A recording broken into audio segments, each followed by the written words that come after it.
So, hello guys, welcome to the Buzzing with BARÇA podcast. Today we have Rishav, Harsh and Kai, also known as el juego de decisión. We will start with the first topic of today's podcast, and we will speak about Bartomeu and the motion of no confidence.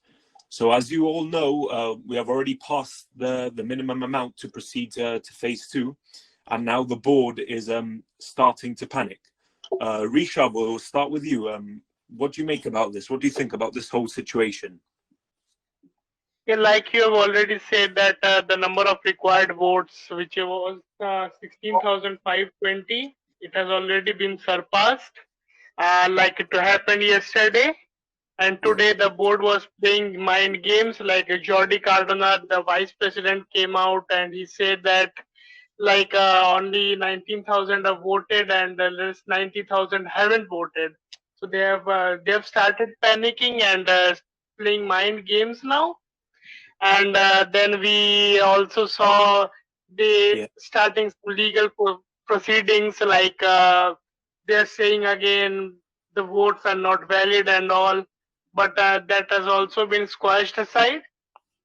And now we are moving towards the second phase, which is a referendum.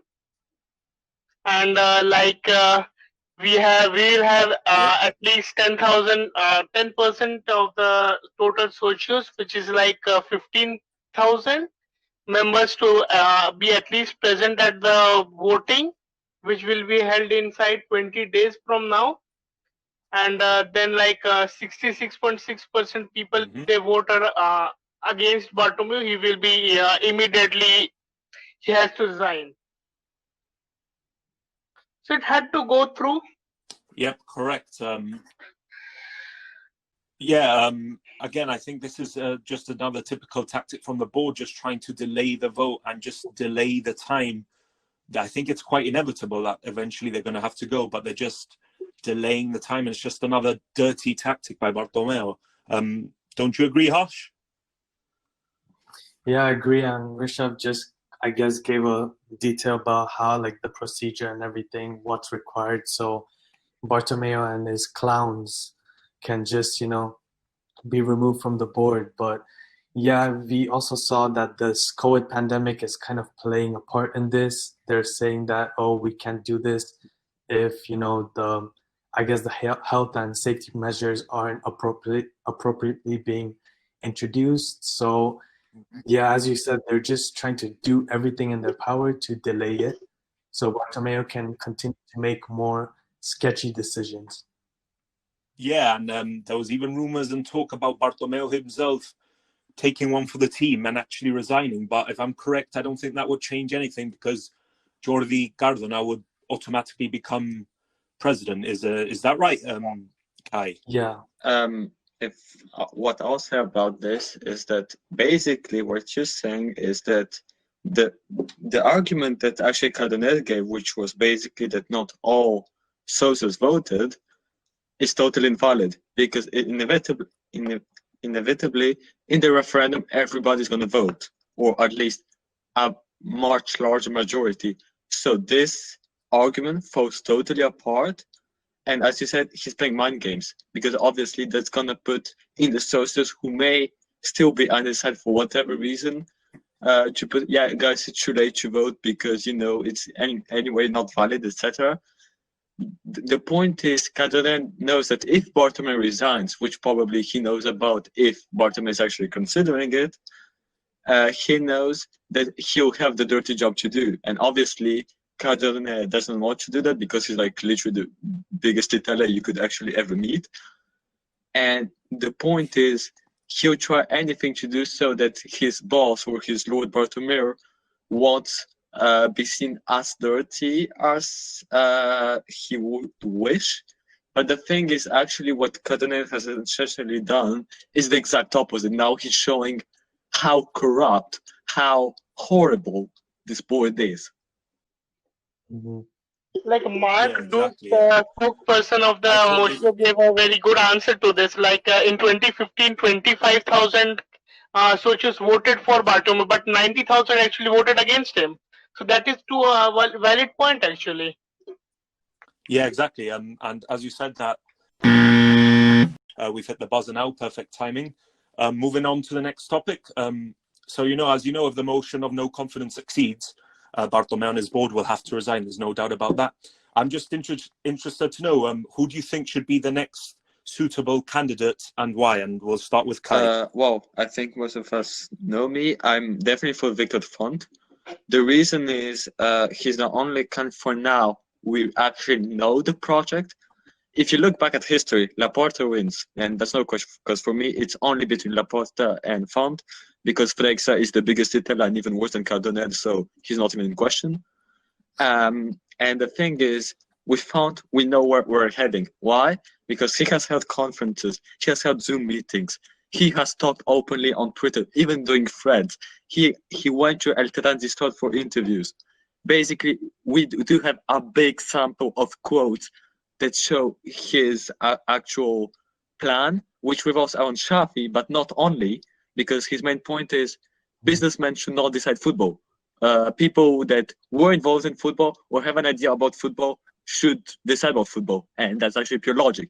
You're just asking experts to do the best job, which is logical.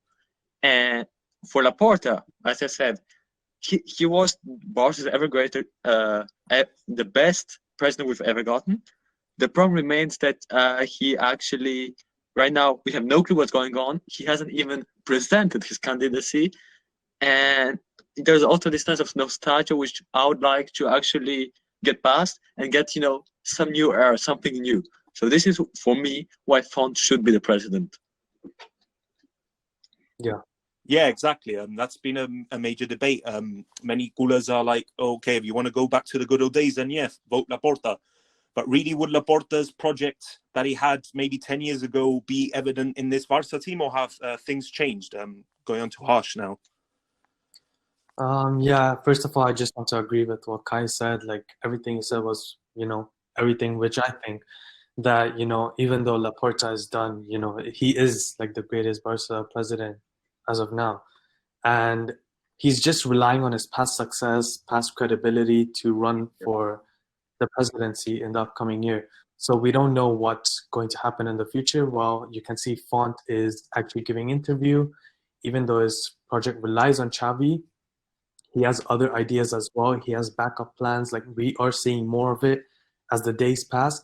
And what I really want to point out as well is that Font is progressive.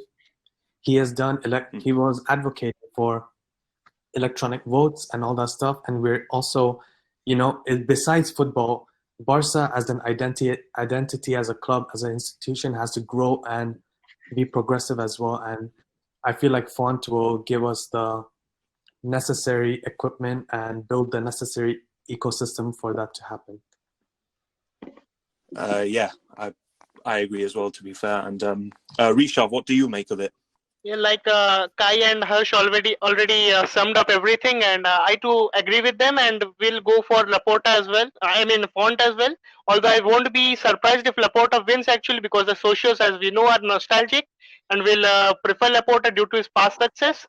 But we have seen with Font that he has been vocal, been public, and shared his views. Like, he has been working on this project CL Futur for like 7 years, from 2013, and Xavi is his cornerstone. He has repeatedly said it, but he has other ideas too. Like Kai mentioned one point very clearly, that Font said that businessmen won't take any sporting actions. It will only be taken by people who are associated with the sport and have adequate knowledge of it. And Font should be the president, in my opinion too. Also, just picking up on Jordi Farah, do you think this whole motion of no confidence could also be used as a type of like political play in order to try and gain in popularity for the upcoming elections? Yeah, I feel like anyone can speak, to be fair. Yeah, I feel like he's using this to his advantage. Of course, he's successful. He's been successful because, he's the promoter of the whole Mocio. So this is why he's going to get more popularity. And I think we have already seen he's been promoted by Sport, MD, and like all other Catalan media. And he's going to use this to his advantage to promote his ideas, promote his anti-Bartomeu, even though he's just something else. Exactly. Yeah. I agree with No. Yeah, okay. what Harsh said, especially when you consider, because I spoke personally on. Yeah, okay. Very interesting opinions, but we have to move on. So following onto the third topic, there's obviously been a lot of noise and rumours surrounding Dembele's departure.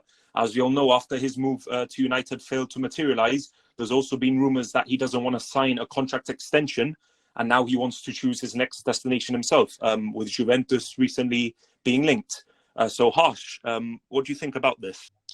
I wouldn't be Did you? surprised if he's, tired of all this noise. Like what happened with Artur, especially in the summer and during the COVID times that he was forced to leave. I feel like similar things have been done to Dembele, but I don't think Dembele should take any rash decisions as of now because the club is in a delicate situation. Anything might change. The board are soon to leave, so I would personally love to see Dembele succeed at the club. I think everyone would like to see it, and if he wants to, I think he should stay. And yeah, I guess Dembele's future should be in the hands of the new board.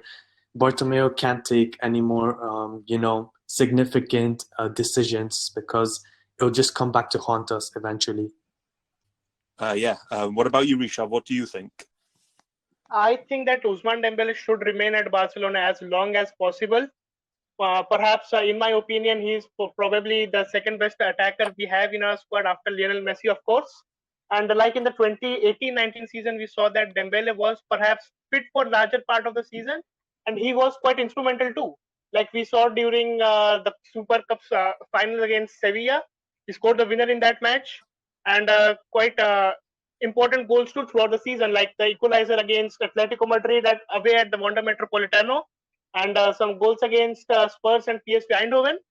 But I think that Koeman is actually upset with him because since he didn't depart to Manchester United, Koeman couldn't sign his the chosen candidate of his liking in Memphis Depay, and that's why he left him out of the squad in the last two matches, and he didn't even come on as a sub. And I seriously hope that this doesn't turn into another Malcolm-like situation, like what happened between Malcolm and Ernesto Valverde during the 2018-19 season. Like Malcolm, he proved his worth every time he got opportunities. Like he scored away at Inter at the San Siro, and at in the Copa del Rey semi-finals against Real Madrid.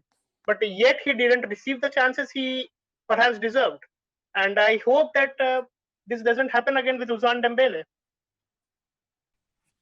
Yeah, all right. Kai, do you have anything to add? I'll add that, well, essentially what we've seen this season is that, or pre-season, depends how you see it. So far, we've only seen 20 minutes of Dembele. They weren't too impressive, but they weren't bad.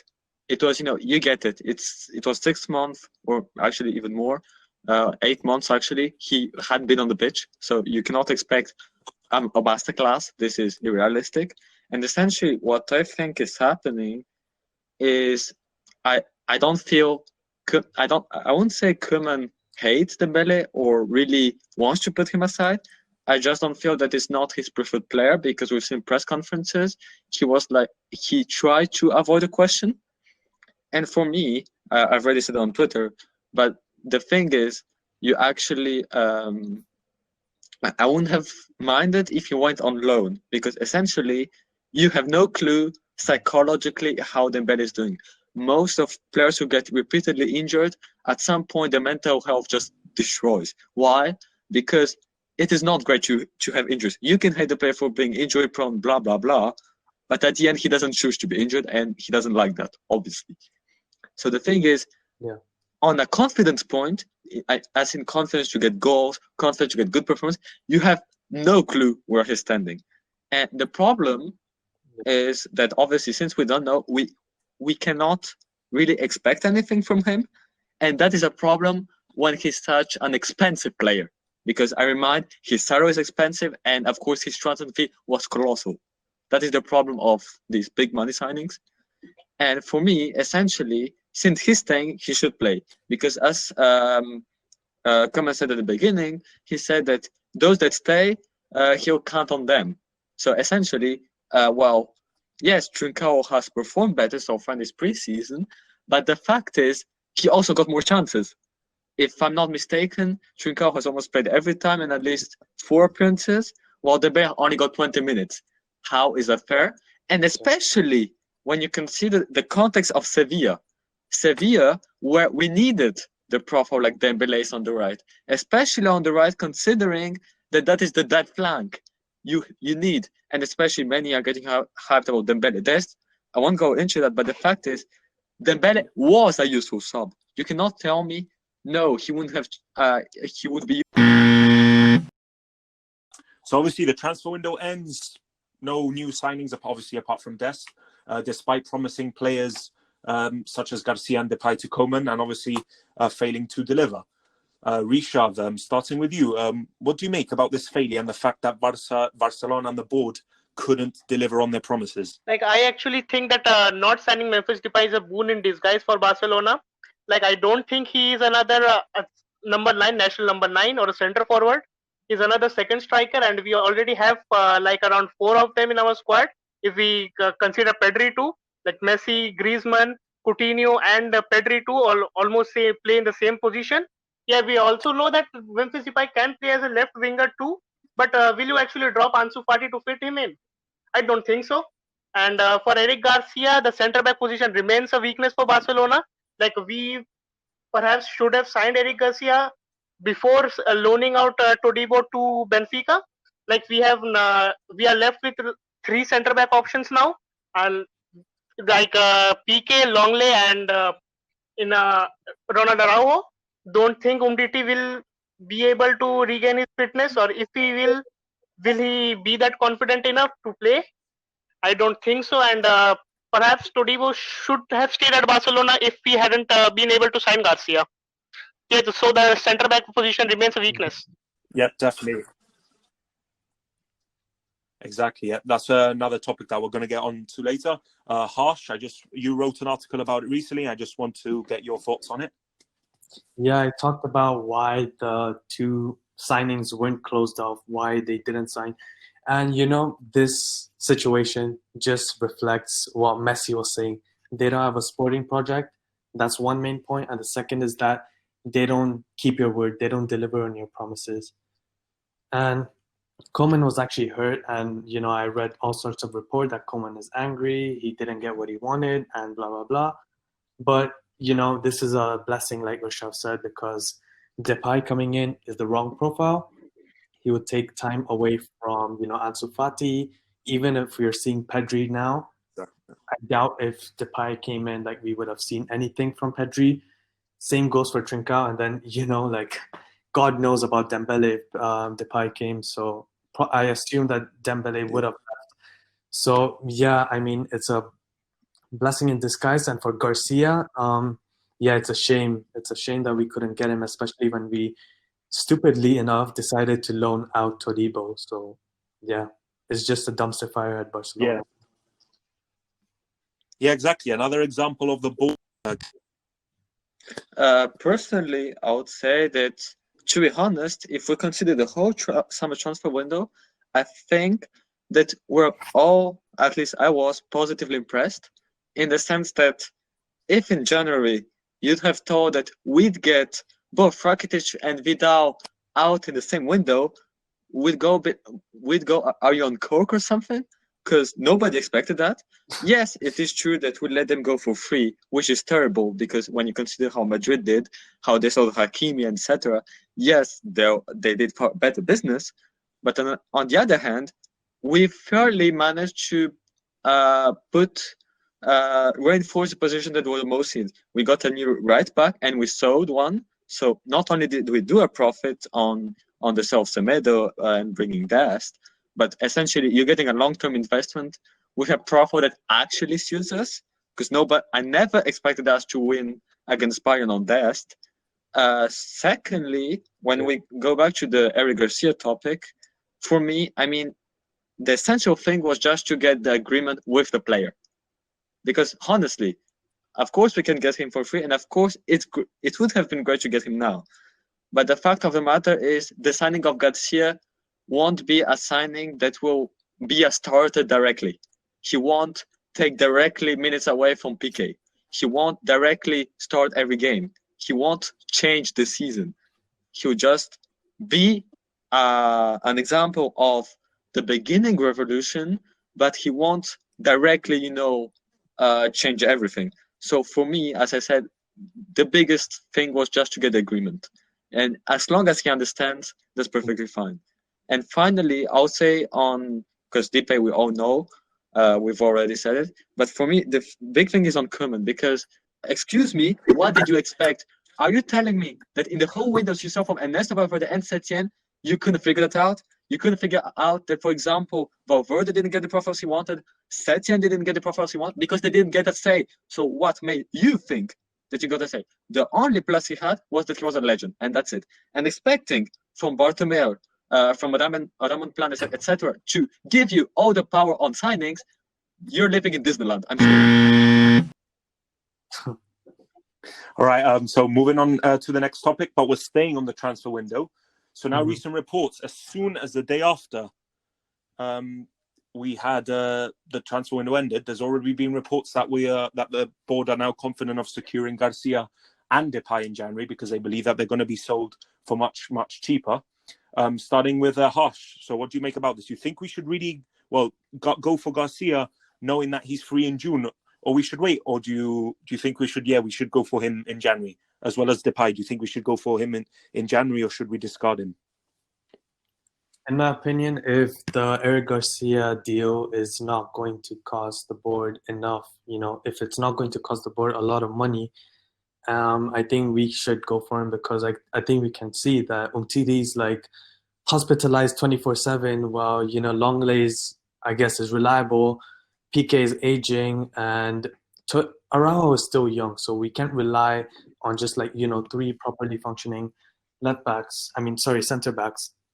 But then Eric Garcia will give us more security. I feel like he would be great. But if we can wait out till summer, I personally wouldn't mind. As for Depay, I'm still really worried that this board will, purchase him, because, they have an agreement of 8 million euros plus some add-ons, and, everything else is, agreed. But I guess the only stumbling block is the La Liga's, I think, salary cap. So I guess we'll see how that develops. But as of now, both of the signings look a bit difficult, even though reports might suggest it's quite easy. Rishav, what do you think about it? I would repeat again, I don't want Memphis Depay to join Barcelona, even though it would annoy Koeman. But yet I think Koeman won't stick around too for longer periods if he doesn't deliver this season. And I believe that Barca should go for out and right number 9 or a national winger. Like we had reports of Lautaro Martinez. He was a perfect profile for Barcelona, but he was too expensive, to be honest. And we also have got options like Erling Haaland, and he has a release clause of around 70 or 75 million at Borussia Dortmund, I guess. And another option would be Alexander Isak, actually, of Real Sociedad. And for Eric Garcia, actually, I think we need a centre-back option as soon as possible. And like Umtiti Harsh said that he is 24/7 at the hospital. And will he be confident enough to play for Barcelona at that level again? It is a huge doubt again. And but signing Eric Garcia in June would also not be a bad option, actually. Koeman trust some Santiago Ramos Mingo. So let's see what happens. Yeah. Carry on, sorry. And now finally, Kai, what do you make of it? Do you think we should wait, or we should go for these players in January? I already made a point about Garcia, but what I want to add is that so far, the system we've seen under Koeman makes me think that it won't suit Eric Garcia the best, because obviously Eric Garcia, of course, because, we know our style of La Masia, we know our style of Pep, of El Juego de Posición, which is my nickname, of course. The thing is, he would thrive under a possession-based system. And what we've seen so far under Koeman is not a possession-based system.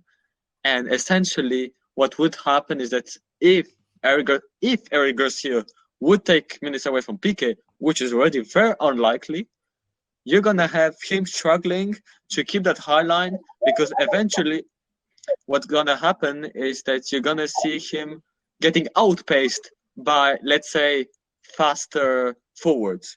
And that's my word that, on his development, I think it's better in June, because in June we have a new presidency. So a strong project. And once again, what's going for Deep is that I'll compare that to Manchester United. It's a bunch of signings with no project. A bunch of signings that is only made to please some fan who are still somehow stupid enough to think so. And it's no need. There's literally no need, especially with the concerning depth.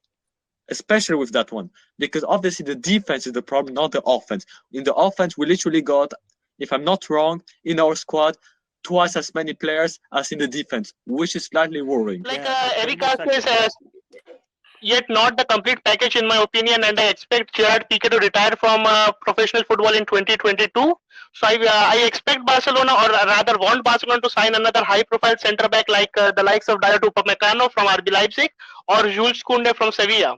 Those two will be the perfect solution for the centre-back with immediate effect. All right, yeah, fairly interesting point. And the last point you made there, very good. Two centre-backs for the future. So speaking of attackers, so reports have recently suggested as well that Griezmann believes that he deserves, I think, more respect, not only from the team, but from the fans, and that he's not currently getting the respect he deserves. Do you guys think that Ascula should be more respectful to Griezmann, despite his recent performances? We start with you, Kai. Well, the thing is, if you're going to talk about the fans, I definitely believe he does deserve respect, in the sense that the disrespect we see to players because of a few performances is horrible on Twitter or on Instagram or on the fan base. The thing is, what I don't like is, there's a question to the manager of, I deserve more respect. First, you don't deserve because your performances haven't been up to the level. That's the first thing. But secondly, it's not the kindergarten. You're not going to ask your manager, can I please have this position? No, that's not how it works. But on the other side, you have Koeman, who at the beginning said that he would play Griezmann in the center. And well, now we're in October, and when have we seen that? Not at all. So I do get kind of Griezmann's point, but the problem is it becomes very childish when Didier Deschamps acts in and does the same point, because this literally looks like a kindergarten and not a bunch of superstars. Yeah, that's true. I didn't really know about the Didier Deschamps commentary, but moving on to Harsh, do you agree, or do you think enough's enough? He should leave the club? No, I completely agree with Kai, and that's what I was thinking, because there are two sides to it. So Griezmann shouldn't be crying to Koeman, exactly like Kai said, like a kid, because he should be obeying, the coach's orders. But then secondly, it shouldn't be, the two coaches, Didier Deschamps and Koeman, to, publicly, brawl and fight over this situation. Didier Deschamps shouldn't say, oh, play him here, not there. Who are you to tell? Right? This is Koeman's team, so you have to respect his decisions. But Koeman shouldn't be like, oh, he's playing horrible. This is why I want this is why I want this, I want that. Because he was the person who came out publicly, I don't know when it was, but he said Griezmann is not playing in the right position. Then he even told Griezmann in private that he will play in his position in the center areas, preferably where Messi plays. But we haven't seen that. Even in the 2 months of football we've been seeing, friendlies or not, he has not been playing where he best fits, and it's slightly concerning. But regarding the disrespect, I don't think people on Twitter or other social media platforms shouldn't disrespect Griezmann to that level. Yeah, exactly. As you said, that Koeman's not giving Griezmann. He's not allowing him to play in in the right space. So do you think we should really blame Griezmann, Rishav, for wanting more respect? For the respect part of thing, I believe that if Griezmann had joined Barcelona in 2018, perhaps the fans would have accepted him in a better way, and the same goes for the dressing room too. Like he rejected Barcelona in 2018 and then went on to sign for the club for in the next year. And this actually shows another incompetency of the board. Like he was, the club was rejected by him a year prior to when we signed him, and then we went on to splash around 120 millions to sign him in the next year. And then coming on to Griezmann's position, actually, I don't think Griezmann and Coutinho will fit into the same team together. It has to be either of them. Like Griezmann isn't a winger. He admitted it himself that he isn't the best at dribbling. And like Koeman actually told right after coming in that Griezmann didn't play in his natural position in the last season, and he would acquire him to a more central role this season. But Coutinho has been playing there, and Messi, as we all know, even if he starts on the right wing, he will inevitably drift to the center. And I honestly don't think Griezmann actually suits the system, so I would sell him for if a good offer comes in for him. And that's right on the dot. You spoke about Messi before and how he plays up front. He naturally moves to the centre. But how do you think Messi is doing under Koeman? Do you think he's performing well? You think he still has the same desire to play and that his will to win is still there? Obviously, his failed move to Manchester City, must have hurt him. And I'm just wondering to see if he's still performing at the same level that he used to. Harsh, we'll start with you. Of course, people start to raise eyebrows about, oh, is Messi going to play to that level like he used to, like he did? And I kind of find that stupid because in the end, he's a professional footballer in my idea. And I think that he is the best player in the world. And it's a fact in my eyes.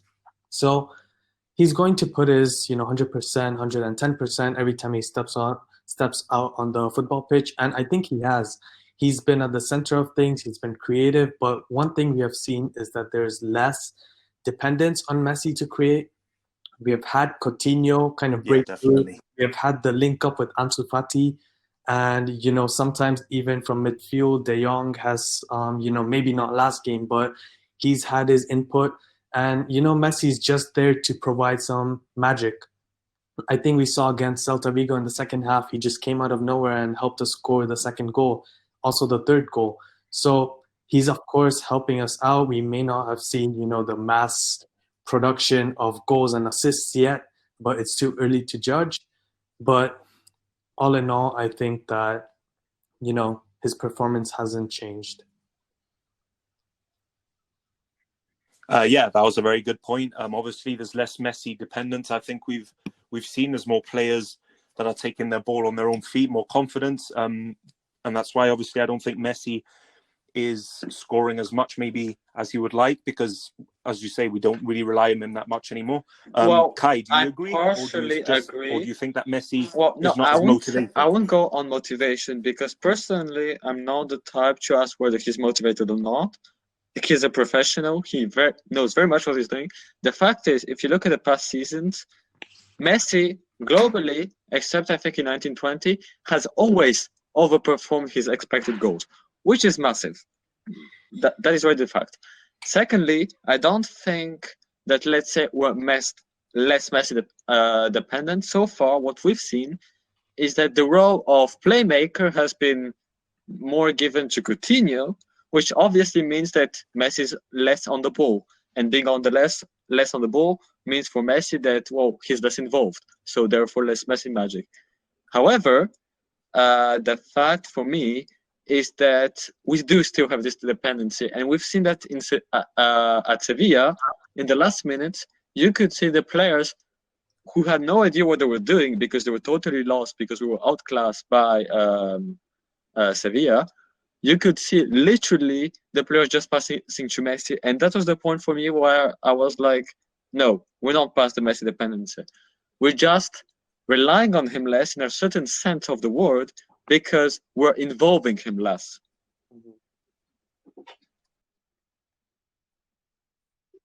Yeah, Do you agree, Risha? I or do you completely take agree the with opposite view? both Kai and Harsh what they have mentioned thus far. And coming to Messi's commitment level, I don't doubt him, because right after Messi said that he would be staying at Barcelona and not moving to Manchester City, the next day he arrived for training like around 1.5 hours before the scheduled time, and that shows actually his commitment towards the club. And then actually, I think that the presence of Coutinho in the center of the park, the center of the pitch, has actually forced Messi to have less of the ball. Actually, like I said, and that's the point actually. And the next thing is that against Celta Vigo, Messi busted onto the scene in the second half. Like we were down to 10 men, and Messi was pressing high. Like we don't expect a 33-year-old Messi to press that much, but he did in that match. And perhaps he was the one who scored the second goal, even though it was given as a own goal, but it was complete Messi magic. And even Sergio Roberto's goal, it was Messi who dribbled past like two or three Celta Vigo defenders, and his shot was saved by the goalkeeper, and the rebound fell to Sergio Roberto, and he scored.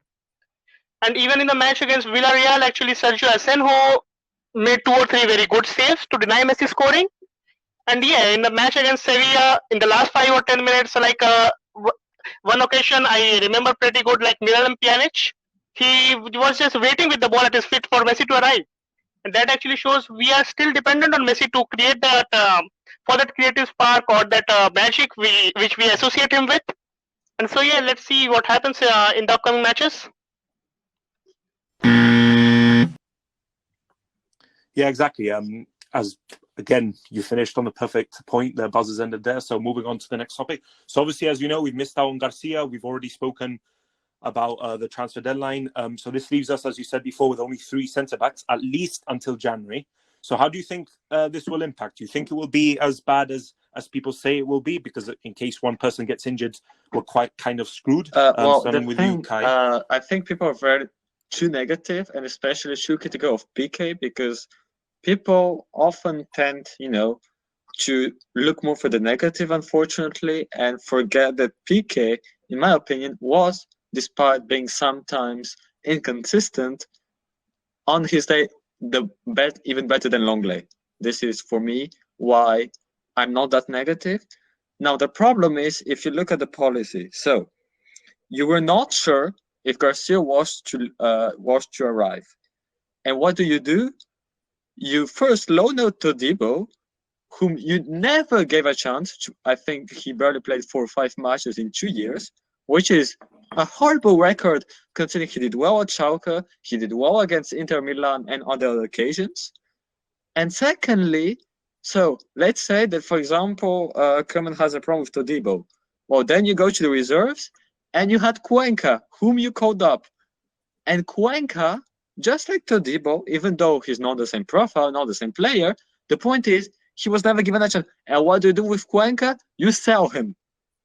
Now, that tells you how short-sighted the board is in saying that, wow, we'll hope to get Garcia and inshallah. That was basically what was happening. And for me, this is the catastrophe. The catastrophe is not to have only 3 fit center-backs. The thing is, you could have avoided it, but you didn't. Why? Because of this board who has absolutely no clue of their priorities, and the whole time we're on Depay or on other players like Lautaro Martinez, who are not as much needed. So for me, I don't think we can realistically aim for the biggest results ever, but definitely I do think there's a problem, but not as big as people make it to be. Yeah, exactly. I agree 100%. We shouldn't have sold Todibo if we knew that Garcia wasn't coming. Another failure from this board yet again. I would just like to get your opinion on it, Harsh, and what you think about Kai it. summed it up really well. He brought up good arguments. And people disrespect PK too much. He has been one of our consistent performance. He's been putting in performances week in, week out, despite, being aging, 33, 34 years old. I'm not sure. I might be wrong. But, he's doing the best he can. He's being consistent. And as Kai said, we're all negative towards the situation, or most Barca fans are. But I don't think it would be that big of a situation that we only have, 3 fit and consistent center backs. The only issue we kind of have to play the game of probability of, who might get suspended, who might get injured, what happens if we only have one good and fit center back. So I feel like that will be the issue. And it would have been, all avoidable. Todibo could have stayed for free. Garcia, we could have avoided spending as well. Then, if Todibo left, we could have had Cuenca. But, I'm pretty sure he's loaned out as well. So, yeah, it's just a mess. And once again, as Messi said, no planning. Yeah, exactly. I 100% agree. As you said, I'm not really worried about the three centre-back issues. I'm just worried if one of them gets injured and how. What about even if two of them get injured? What do we do? Finally, I'd just like to get the opinion on if Rishabh. everyone stays fit up till we sign a centre back, all three of them, then I don't think it will be a big issue. But what if even one or even two of them get injured during the course of the season? That will be a major problem actually. And the fourth centre back actually, who I don't think what Koeman has seen in him and what he didn't see in Cuenca, this Santiago Ramos Mingo. We signed him from Boca Juniors in 2019, but he hasn't even appeared for the Barca B team yet. But he has been selected for to be at least on the bench for the first team. And it was one of the silliest decisions ever to loan out Todibo before signing Garcia. And I don't think City even moved for their stance, like they were going to sell Garcia for a cheaper price, like Barca wanted. And so, yeah, that's it. Yeah, exactly. As you said, hopefully these months will be good to us and we can just wait out until January and get that next vital defender. So moving on to our second last topic. So obviously we'll be speaking about the 1-1 draw versus Sevilla. Obviously Koeman's first very big test as manager. It was a very tough game. Sevilla had chances, as did Barcelona. And I just want to get your opinion. What did you think about the for match, me, essentially, Kai? what you're saying is how Koeman's plan has actually failed. Because essentially what you've seen in the first two games is, we got the results and we fairly dominated because Celta and Villarreal were very unstable in defensive terms. They left lots of holes in their defense, which was why Coutinho and such players thrived, because there was space.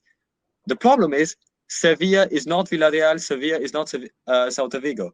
Sevilla are most probably with one of the best centre-backs pairing in Koundé, who has an amazing season, just like Diego Carlos.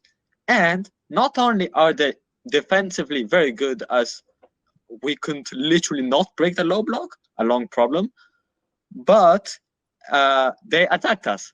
And essentially, they knew where our problems were. And that is the wings. You could see switches of plays from the first minute to the last minute. Our players had no idea, and we have to thank Araujo, who was one of the few positives. And the problem is, so far what we're seeing, and that's my topic for afterwards, is Koeman's flexibility to change his system. Because essentially, against Sevilla, he basically didn't change his game plan, he changed players. Not the same thing. And essentially, we're mastering on this sort of counter-attack via Coutinho, etc. But where's our plan B? Because Sevilla, contrary to us, they had long balls, but they had also short balls, meaning they always had two alternatives. And that's for me the problem, is that Koeman's reaction was not appropriate at all. Yeah, exactly. As you said, we'll get to that a bit later on, his inflexibility to change the system. But yeah, I just want to get Rishabh's opinion. Like, Do you think this is already a think that worrying Koeman sign is for another this pragmatic Barcelona coach, team, like or do you Ernesto think Valverde it was. was expected? He perhaps should have started with Ousmane Dembele, or at least should have brought him on as a sub. Like Sevilla's both fullbacks push quite high up the pitch and leaving spaces in behind. And a player like Ousmane Dembele perhaps should have done pretty well there. And like Kai already mentioned, like the centre back pairing was pretty good from Sevilla, the duo of Koundé and Diego Carlos. And like Coutinho and the likes of Sergio Busquets, actually, I noticed this point. Busquets started 3 matches within a week. And then if he performs badly, fans will start to criticize him. And when we have a player like Milan Pjanic in our squad, he should have started against Sevilla, in my opinion. And Busquets, in the match against Celta Vigo, he was the highest runner in the match. Like he covered around 11.5 kilometers. Like we were down to 10 men in that match, and Busquets was the hardest worker in that match. And perhaps he should have been rested for the match against Sevilla. And Ousmane Dembele was a must. Yeah, exactly. That's what I personally agree. I think Koeman, yeah, as you said, he likes to stick to what he knows. He doesn't really like that aspect of change that many Barca managers have had in the past. Obviously, Sevilla are a very good team. Do you think they were expecting to come to Camp Nou and dominate as much as they did against this Barca team, Harsh? I think they did. I mean, as we saw, not as much, throughout the game, but, they went out I think in Hungary against Bayern Munich, the almighty Bayern Munich nowadays. And, they dominated. They played well. They got the first goal. And, they put up a good fight, and they even went into extra time, So I don't think they were, saying that, oh, we're not going to dominate, we're going to sit back, because they probably would have analyzed the games against Celta and Villarreal. And we saw that even in those two games, even if we won by, relatively big margins, the fact is that we allowed them to come at us. We allowed them to have possession. We barely had possession. So, yeah, I don't think they were really terrified about that. And another thing I would like to add, which kind of contributes to Koeman's inflexibility, is that, our team was too lethargic. Like, regardless of the systematic issues which Kai pointed out, well, we can't, blame the players only, because how can you manage to start Busquets three times out of 3 games and, expect him to still, cover a lot of the pitch and run all around and do a lot of work? I don't, so it's... And on that note, yeah, the buzzer's gone. So, yeah, I personally agree. I think he's being a bit too pragmatic.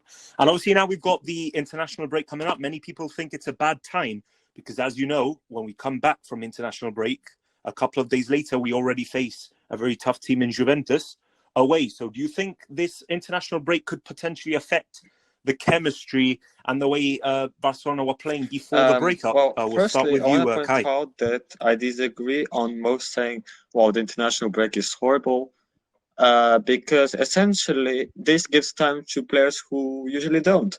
For example, they keep push with the under 21. Not this time, but usually Ansu normally gets often playtime. And for example, now you even have Cuenca, who's trusted by Luis Enrique. So, and essentially what I think is, it's also, I do feel that most of the teams give much less pressure than the players get at Barca. So I think it creates more of a friendly environment, especially in friendlies. So I think in a certain sense, mentally, it can be very great. Now, what it does affect the chemistry, so far as I'm aware of, we haven't had that much of a significant problem, especially concerning we're only at the beginning of the season. And since we have Coutinho, Pedri, Trincao, etc., I don't think it will actually have problems. The bigger problem I have is, the question is, so now you have friendlies, and of course then you go, of course, into full modus where you're going to face Real Madrid and Juventus in a few days. I think only 5 or 6, if I'm not mistaken.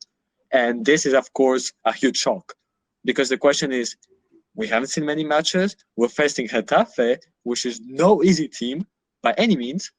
And the question is, how will we do?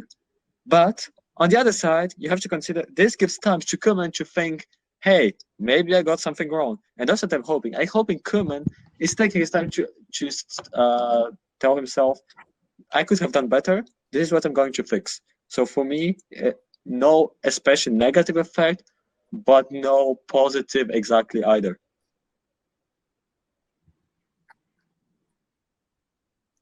Oh, right. That was very interesting points you made.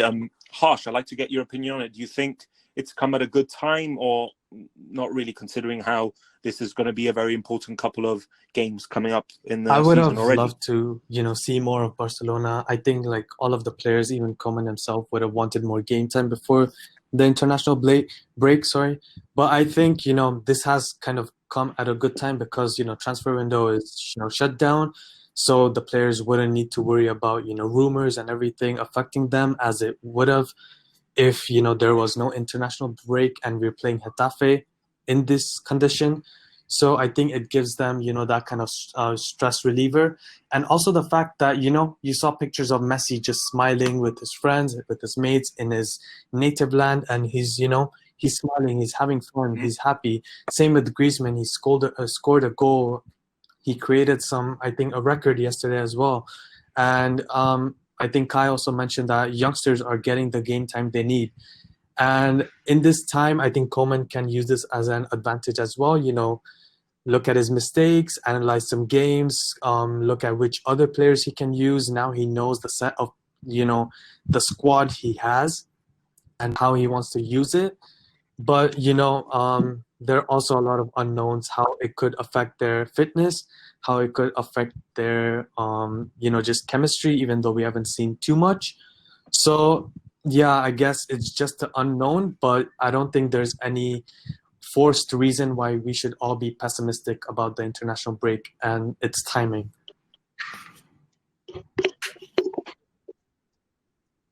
Yeah, exactly. You said a good word there, unknown. How will they impact us? Obviously, we don't know. But now, Rishabh, on the final point, do you think this break will play as a factor in how we play the next game? Like both of them already mentioned several key points. I would like to sum up saying that we have the likes of Getafe and the Champions League match against Ferencvaros. So I don't know how to pronounce it properly. Sorry for that. And the two matches are within 2 days actually. We play Getafe on 18th and Ferencvaros on 20th. And if we had those matches coming up without the international break, it would have been pathetic actually. Like with this squad, we already saw some glimpses against Sevilla. Like the squad was tiring a bit.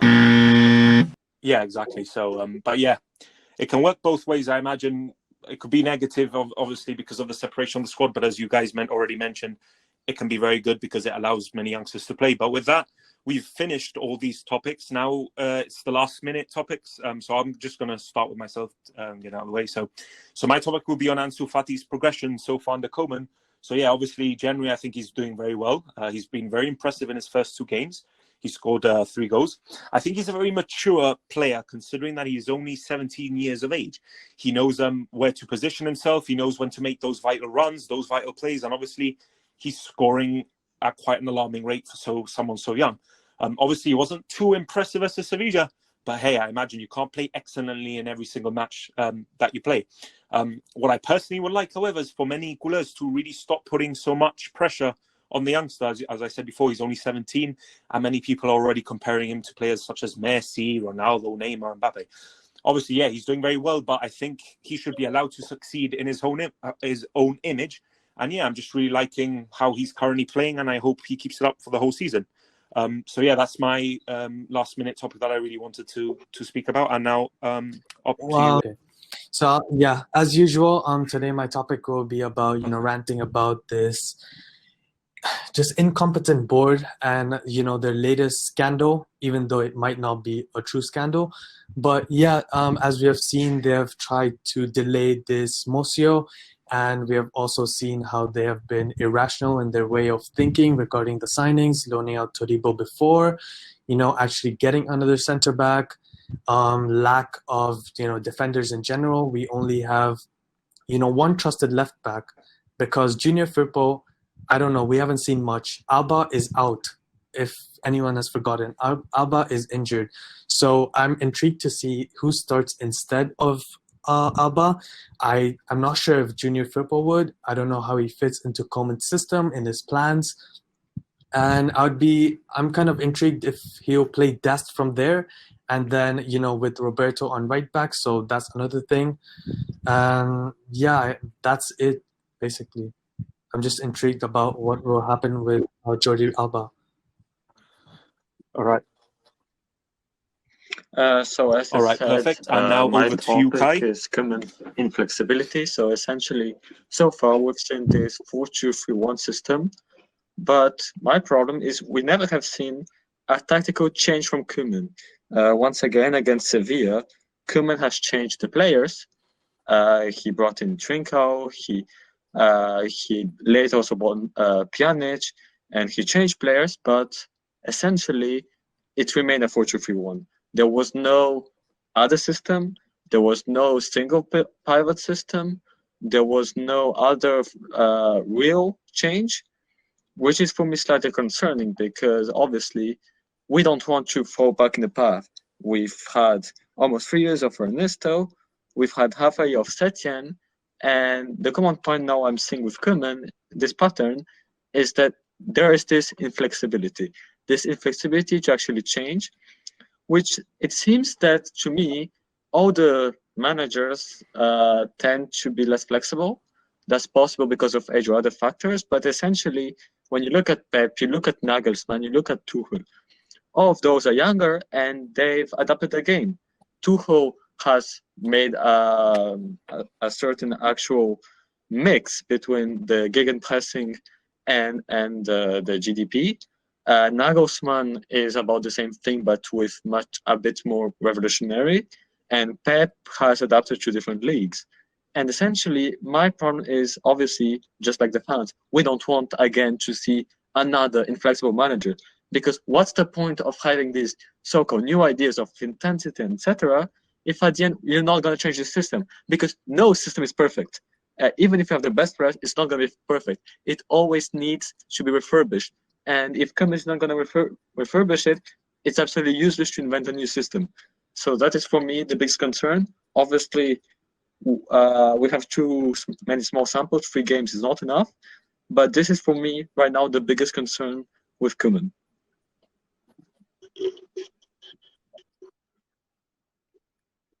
All right, thank you very much. And now my topic is for the day is that the Barca's problem with the big money signings, the likes of Griezmann and Coutinho.